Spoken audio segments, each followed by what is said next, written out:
ketemu saya Bu Meli ya di mata pelajaran IPS kelas 9. Bab ini adalah bab terakhir ya, bab 4 ya, sebelum kalian PTS atau PAT ya. Nanti ke depan kita harus habisi dulu materi terakhir. Ya, di sini ada perubahan masyarakat Indonesia pada masa awal kemerdekaan sampai masa reformasi. Ya, kita lihat dulu ya, apa sih yang harus kita pelajari pada kesempatan pagi hari ini. Nah, di mana kita akan membahas terkait masa awal kemerdekaan, lalu adanya ancaman pemberontakan ya dan disintegrasi bangsa.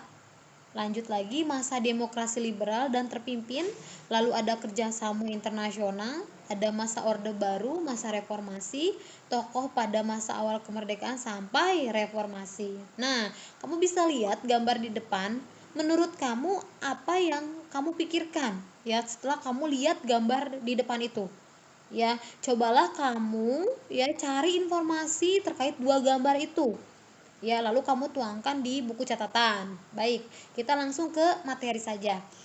Nah, kita lihat di depan ini ya, bagaimana sih pembentukan Badan Penyelidikan Usaha-usaha Persiapan Kemerdekaan Indonesia atau bisa disebut disingkat dengan BPUPKI.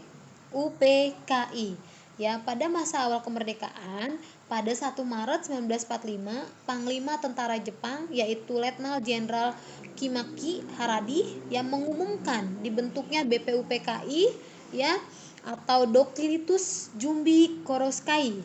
Ya, tujuannya apa dibentuk tersebut ya? Badan ini adalah mempelajari serta menyelidiki hal-hal penting ya, berkembang dengan masalah tata pemerintahan negara Indonesia yang merdeka ya. Lanjut lagi, di sini juga dikatakan dalam PPKI ya, sidang PPKI itu bukan hanya sidang 1 tapi sampai dengan 3, sampai terbentuknya menteri-menteri ya, sampai terbentuknya juga TNI yang ada di Indonesia ya, di mana sidang PPKI pertama ini ya, ketika Jepang sudah makin terpojok dalam perang Asia Timur ya, seperti yang kita ketahui bahwa Jepang ingin menguasai beberapa wilayah ya. Terakhir dia berperang Rusia, setelah selesai di Rusia dia lari ke Indonesia ya. Lanjut lagi ketika ketiga pimpinan bangsa Indonesia yaitu Dr. Rajiman Widyaningrat, lalu Insinyur Soekarno dan Muhammad Hatta dipanggil kemana? Ke Marsekal Muda Trauci ke Dalat ya, Vietnam Selatan. Nah, dalam rangka membicarakan keputusan Jepang yang hendak memberikan kemerdekaan kepada bangsa Indonesia dengan wilayah yang cakup seluruh bekas jajahan Belanda. Nah, dalam pertemuan antar ketiga tokoh ini ya, bangsa Indonesia ya dibentuklah PPKI 9 Agustus 1945. Nah, hal ini dilakukan karena BPUPKI ternyata dibubarkan ya sekitar 7 Agustus 1945. Lalu anggota PPKI berjumlah 21 orang, terdiri atas wakil-wakil dan dari seluruh Indonesia. Ketuanya siapa? Insinyur Soekarno. Sedangkan wakilnya adalah Dr. Andes Muhammad Hatta. Tanpa seizin Jepang, PKI menjadi alat perjuangan rakyat Indonesia sendiri. Ya, next lanjut lagi, di sini ada peristiwa Rengkas Dengklok. Ya, rumah ini memang terlihat tua tapi maknanya luar biasa sekali ya, sejarah dari rumah ini. Ya, dimana dikatakan bahwa perbedaan waktu tentang pelaksanaan proklamasi kemerdekaan menyebabkan terjadinya peristiwa Rengkas Dengklok. Ya, golongan apa sih yang terdapat di Rengkas Dengklok? Ada golongan tua dan golongan muda. Ya, dimana golongan tua ya karena usianya sudah 45 sampai 50 tahun ya, tetap tepat pada perjanjiannya Trauci yang setelah rapat PKI ya, PPKI ya, sedangkan golongan muda karena umurnya rata-rata 25 tahun menghendaki proklamasi dilakukan secepatnya paling lambat 16 Agustus. Ya, ini artinya tanggal 17 Agustus adalah di luar kehendak kedua golongan tersebut ya. Kenapa sih ada golongan tua dan muda ini? Mereka adalah orang yang ingin sekali cepat-cepat merdeka, kemerdekaan Indonesia ini dikumandangkan ya gitu ya. Nah, mulai dari golongan tua, dia berharap tanggal 18 Agustus saja nih terjadinya kemerdekaan bangsa. Lalu lanjut lagi terjadi juga di tanggal 16 kata golongan muda ya, karena bersemangat, hatinya yang sangat membara karena melihat terusan dilakukan dengan tidak adil oleh bangsa luar, ingin segera secepatnya ya, tidak mau menunda-nunda. Ini terjadi di peristiwa Rengkas Dengklok di rumah ini ya terjadi.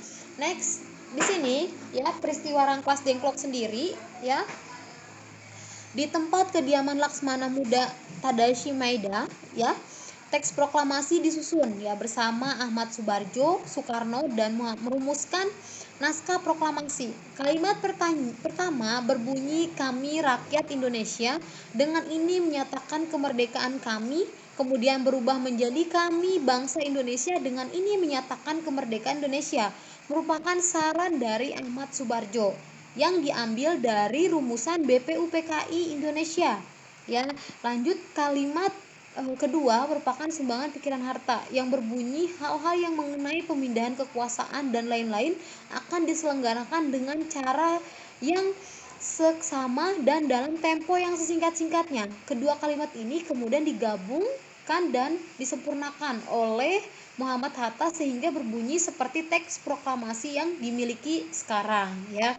Oke, next di sini ada pembentukan ya negara pemerintah Indonesia ya, banyak sekali ya yang terjadi ketika itu karena sudah banyaknya polemik ya, polemik dalam kemerdekaan Indonesia, akhirnya mereka membentuklah ya susunan negara Indonesia ya, yang sangat memang harus dilaksanakan secepatnya. Kalau tidak cepat ditindaki maka negara ini juga akan berubah lagi gitu ya.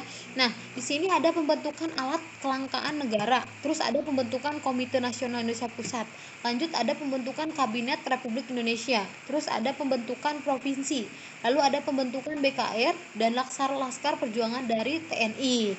Nah, pembelajaran kali ini ya cukup menarik terkait dengan kemerdekaan bangsa kita ya.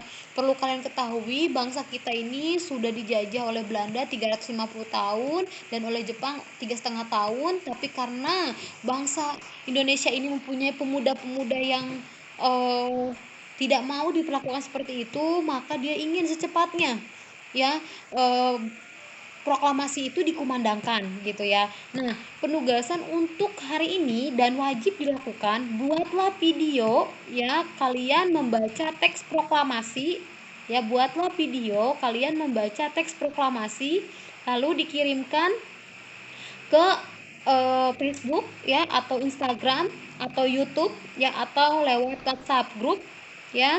Setelah itu videonya kalian kirimkan ke wali kelas kalian atau lewat WA saya gitu ya. Jadi tugasnya adalah cuma satu ya, buatlah video kalian sedang membaca teks proklamasi ya, memakai seragam sekolah ya di rumah masing-masing, lalu dikirimkan ke Facebook, YouTube atau Instagram, lalu kirimkan juga hasil video kalian ke wali kelas atau ke saya yang ke WhatsApp saya.